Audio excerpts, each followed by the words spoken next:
Olá galera, boa tarde, tudo bem? Então vamos aí a mais um vídeo para a turma do 8º ano.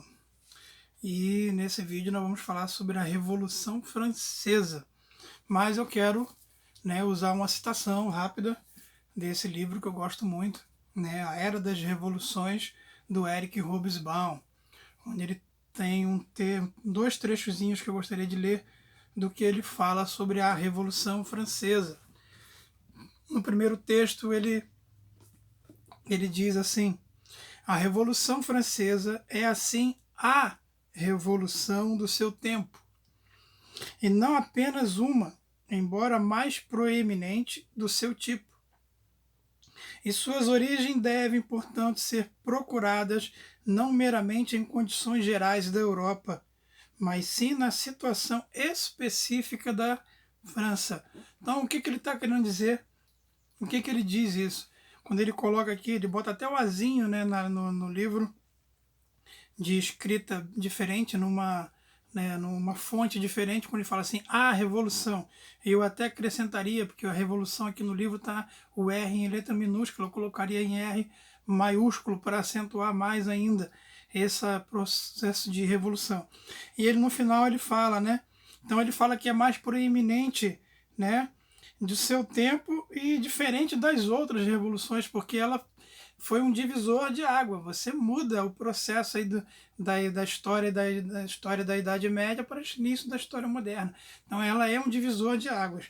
E outra, no final, quando ele fala, são procuradas não meramente em condições gerais da Europa, ou seja, ele não está falando que foi uma revolução em termos de condições de modo geral do que estava acontecendo na Europa, mas sim especificamente do que estava acontecendo na França. Então ele dá foco de fazer uma narrativa do que era a França nesse momento da Revolução. Aí ele vai acentuar na página seguinte, na página 101, esse livro aqui é extraordinário, gosto muito desse livro. Ele fala assim, ela era a mais poderosa, está se referindo à França, e sob vários aspectos a mais típica das velhas e aristocráticas monarquias absolutas da Europa. Em outras palavras, o conflito entre a estrutura oficial e os interesses estabelecidos do velho regime, que os franceses chamam de ancien régime, e as novas forças sociais ascendentes eram mais agudo na França do que em outras partes. Então ele está falando especificamente de quê? Do poder absolutista francês, o quanto ele era extremamente poderoso na França.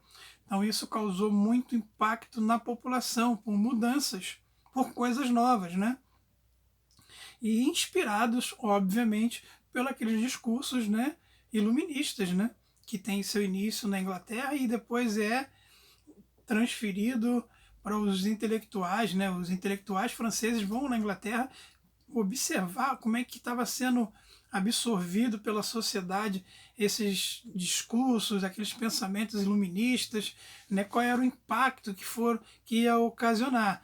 Teve importantes situações na Inglaterra, mas na França foi muito mais profundo.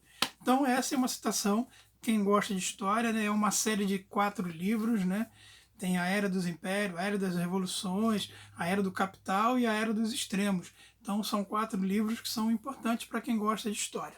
Então é uma sugestão literária para este vídeo também. Daqui a pouco vou usar uma outra citação para vocês.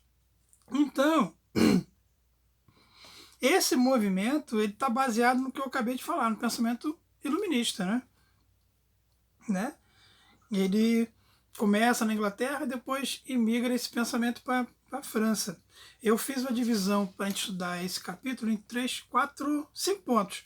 A Revolução segundo Eric Hobsbawm, que eu já li, a França antes da Revolução, a crise econômica e os estados, que quando começa a haver crises econômicas, olha o exemplo aí que nós estamos vivendo hoje no Brasil, vários vídeos que eu tenho feito aí para essa nova sessão de vídeos, eu tenho feito essa analogia, corroborando com essa nossa situação, né, que quando há uma crise econômica, a crise política ela é consequente, não tem como você fugir desse aspecto, ela está ligada, né? Uma coisa está ligada à outra.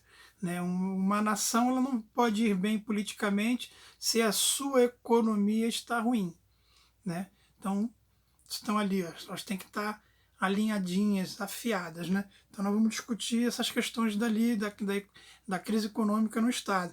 Né? A queda da Bastilha, né? Que é o ápice da Revolução Francesa, né? Que ali é onde se dá, né, de fato, pautada a Revolução Francesa, né? Tem aquele famoso quadro, né, que vai estabelecer o lema francês, né, liberdade, fraternidade, igual, enfim, eu chegarei lá, tá? Não quero me antecipar aos fatos. Né? A Declaração dos Direitos do Homem e do Cidadão. Nesse contexto aqui nós estudamos muito, porque até a Revolução Francesa eram os súditos, né? E eles agora começariam a ser vistos como cidadãos. Ah, professor, mas essa questão do súdito ela se perdeu? Em alguns países ainda não. Você vai na Inglaterra, por exemplo, existem ingleses que são ainda súditos, se veem como súditos, né, da Rainha Elizabeth. Eles cobram muito da presença da Rainha Elizabeth em algumas questões. Eu me lembro quando houve o acidente que a princesa Diana morreu naquele acidente de carro, a Rainha Elizabeth levou uma semana para colocar flores em um monumento que foi construído ali, né, no centro ali, próximo lá ao palácio, né, onde vivia a princesa, e os ingleses estavam cobrando por que a rainha não foi lá fazer essa reverência, né, essa homenagem à princesa. E quando ela foi lá, aí os jornais pararam de cobrar a presença da rainha. Né? Quer dizer, eles ainda têm esses sentimentos de súdito, embora sejam cidadãos com as leis que regem dentro do Reino Unido. Tá? Então percebo que isso ainda está vivo. Né? O mesmo eu posso citar aqui, por exemplo, na Bélgica, né? Quando você vê qualquer coisa referente ao rei, ele nunca se refere ao rei da Bélgica, ele sempre se refere ao rei dos belgas, porque ele não considera como cidadão e como súdito nativo aqueles que são imigrantes. Então ainda existe particularidade de súditos na Bélgica quando eles vão reverenciar o seu rei, né? E até o rei, quando ele vai se referir ao seu povo, ele não se refere à Bélgica, e sim aos belgas, somente aqueles que são nativos da Bélgica. Tá? Feito esse parênteses, né? A Revolução ela vai dividir os estados. Né? A Inglaterra, nesse período aí, existiam 25 mil, né, pessoas, né, e que eram divididas de forma hierárquica. Né? Então você vai encontrar lá a nobreza provincial, né, que eram pequenos senhores feudais, né, que mantinham camponeses nas condições servis. Né? É a mesma condição daquela que nós estudamos, né, que vocês estudaram lá no 6º ano, né, de 6º para 7º ano, quando falamos de modo de produção asiático, né, porque já trabalhava ainda, né, quando a condição de servidão, isso ainda vinha se sustentando. Né? Ainda a nobreza togada, né? Quando eu falo em toga, eu me lembro de outras coisas, enfim. Né? Membros da alta burguesia tinham títulos de nobreza, então eram aqueles nobres, né, que ficavam ali próximos, né, da realeza, e a nobreza do palaciana, né, que o autor, interessante, usou uma palavra que eu gostei, que ele fala assim, que eram os parasitas nos palácios que faziam a corte para o rei. Né? No vulgo popular eram os famosos puxa-sacos do rei, que ficavam ali só, sabe, bajulando, né? E parasitas, não produziam nada, viviam às custas dessa categoria de servis que produziam, que mantinham todos eles nessa situação. O próximo ponto é a crise econômica. Se você tem crise na economia, a política também não vai bem, obrigado. Né? Ela vai resultar problemas fortes. Né? essa revolução ela vai causar muitas questões. E o que foi que levou a essas crises econômicas, né? O monarca ainda, né? O francês Luís XVI, ele convoca a nobreza, o clero, né, a pagar impostos. Olha só. E aí houve uma recusa. Não queremos pagar imposto. Imposto quem paga são a ralé, né? O clero e a nobreza não pagam imposto. Então isso criou o quê? Um impasse, né? E esse impasse acabou não dando certo. Então o monarca que ele vai tentar fazer uma nova tentativa de fazer essas cobranças. E por que ele começa a querer cobrar, né? Porque ele começa a perceber que privilégios, mordomias, né, começam a se perder porque não tem recursos, os recursos não estão chegando. Então, você perceba que essa discussão, nós estamos fazendo uma discussão, né, do período da Revolução Francesa, mas são discussões que nós debatemos ainda hoje em nossa sociedade, né, porque grandes cargos políticos, dos judiciários, têm tantos privilégios, né, de agregado aos seus cargos que poderiam ser enxugados para que aqueles recursos fossem investidos em outras questões como saúde, segurança, né, educação.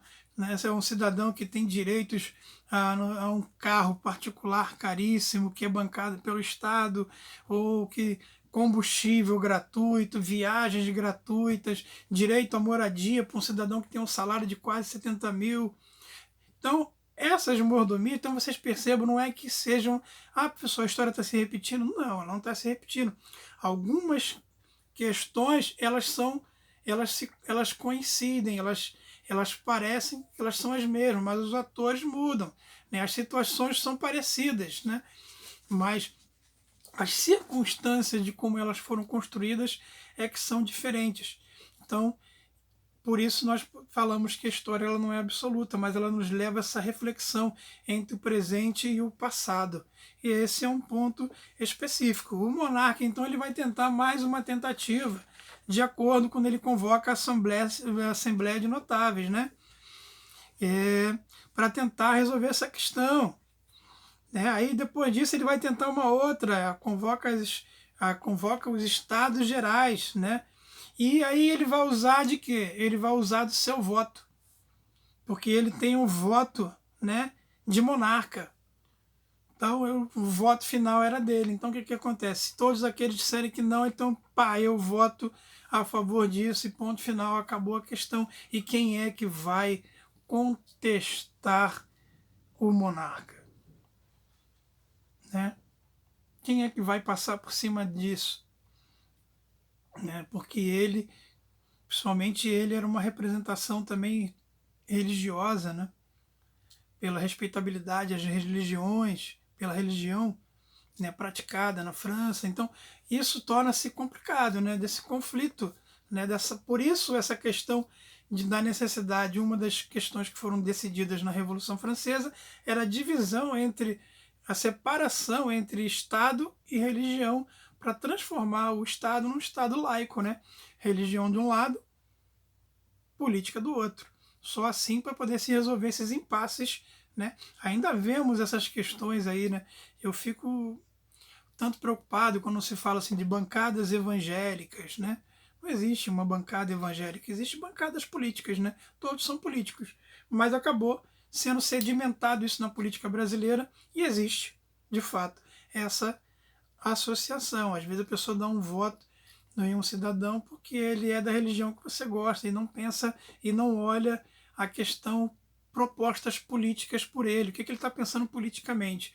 Né? Isso é ruim, porque começa a haver uma mistura entre religião e política e isso nunca acaba bem.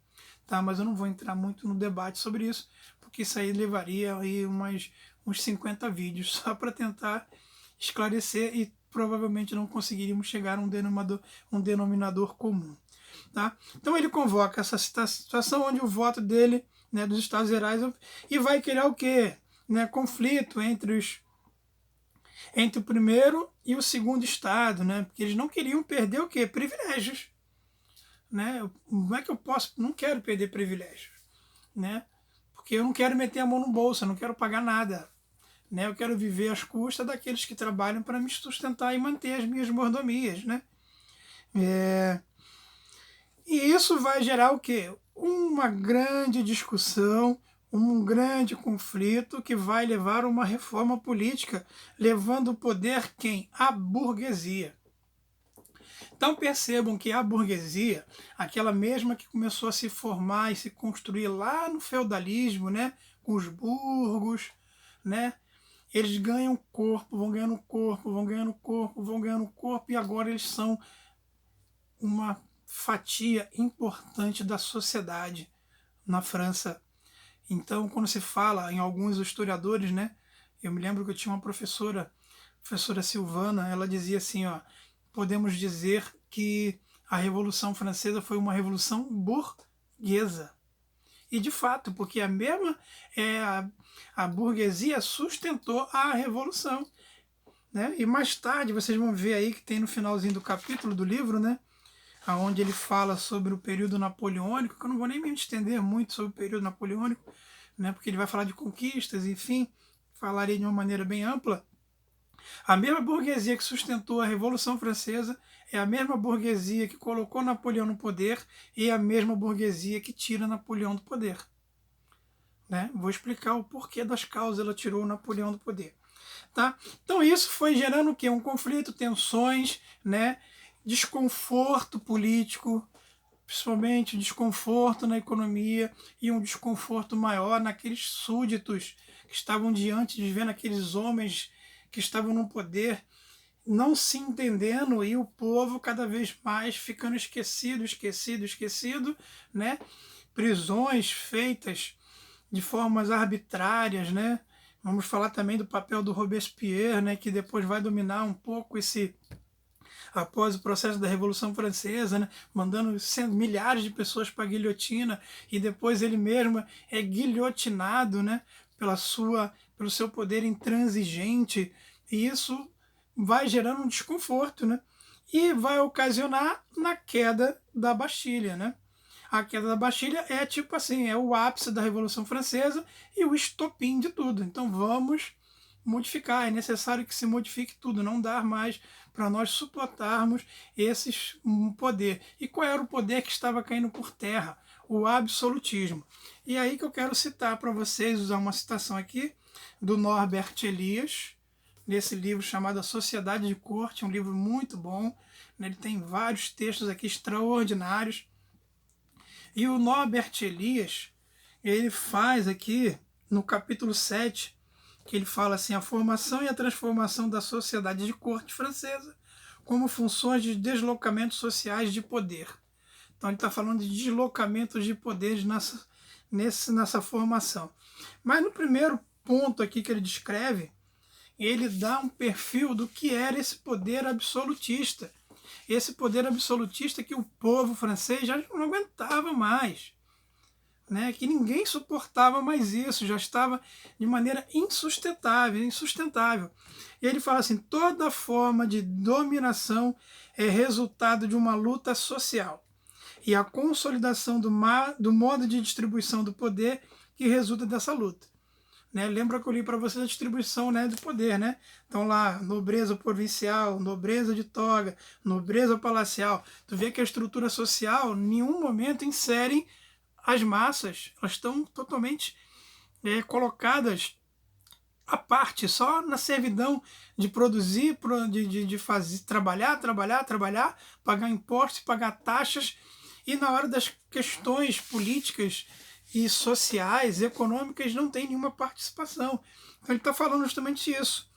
Né? A época de tal consolidação, o estágio do desenvolvimento social na origem de um regime é determinante para a sua forma específica e para o seu destino posterior. Ou seja, o que ele diz?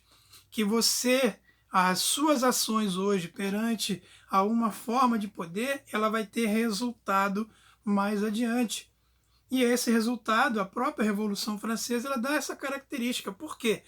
A Revolução foi em 1789, mas só foi obter um resultado do impacto da Revolução Francesa 10 anos depois.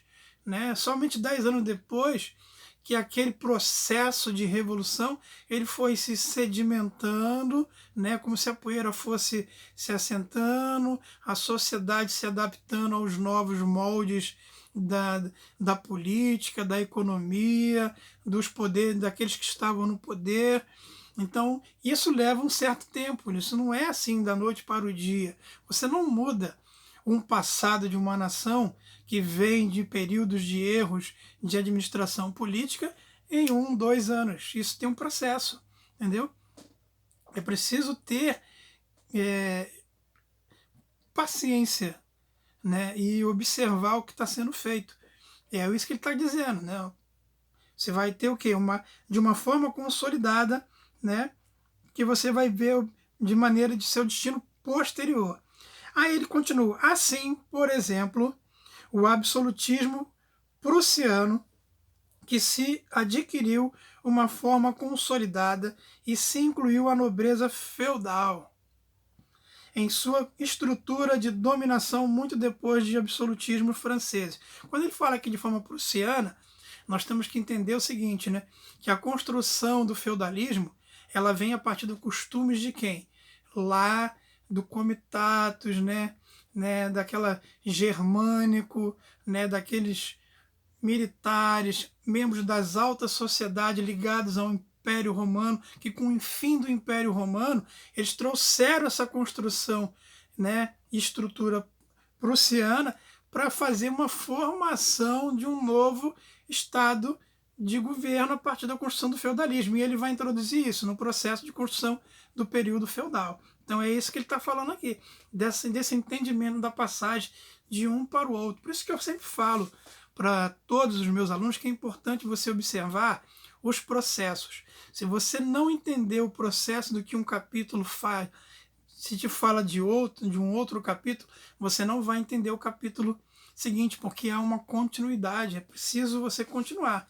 Por isso que eu sempre atento com alguns conceitos de que história a gente não pode aprender a decorar, a história a gente tem que aprender a interpretar e associação de ideias. Então, na hora de fazer uma leitura de um texto mais denso como esse, por exemplo, é importante o aluno ter essa noção, ele vai ligando passo a passo os fatos. Então ele vai continuando aqui, ó.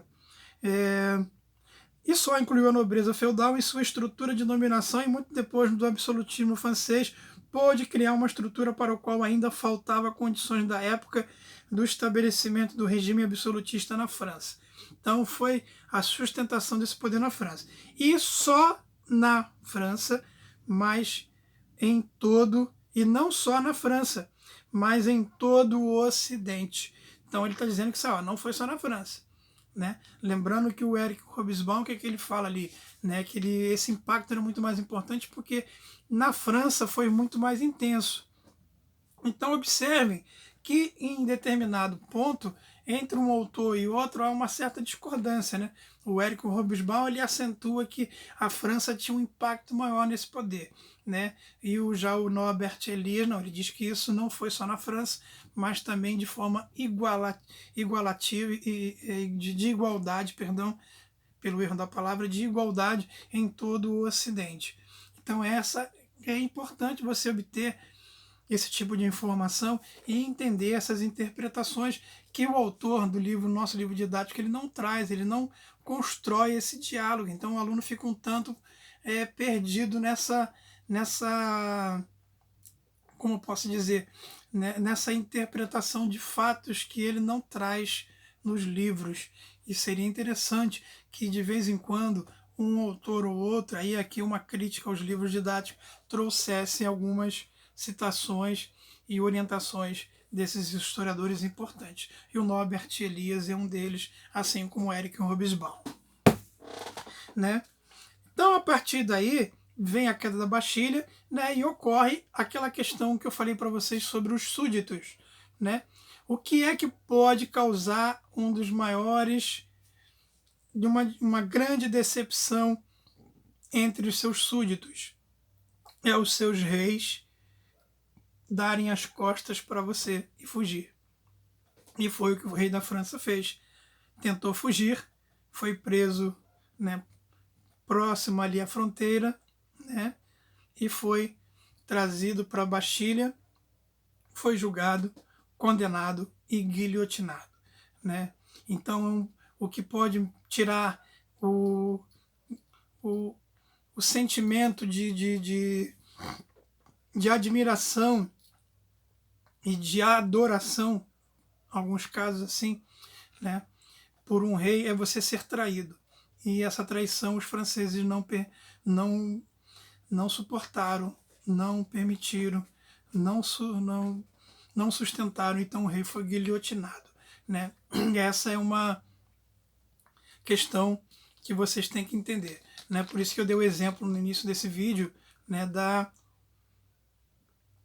do caso lá da rainha Elizabeth, né, que levou uma semana para colocar, né, flores lá em um monumento em prol à morte da princesa Diana, e os súditos ingleses, né, principalmente os ingleses, não acredito que de alguém lá do país de Gales, ou da Irlanda do Norte, ou da Escócia, tenha tido esse tipo de cobrança em relação a ela, mas os nativos ingleses cobraram dela, né? Até recentemente, para falar sobre a questão do Covid, ela demorou um pouco para se falar e os súditos estavam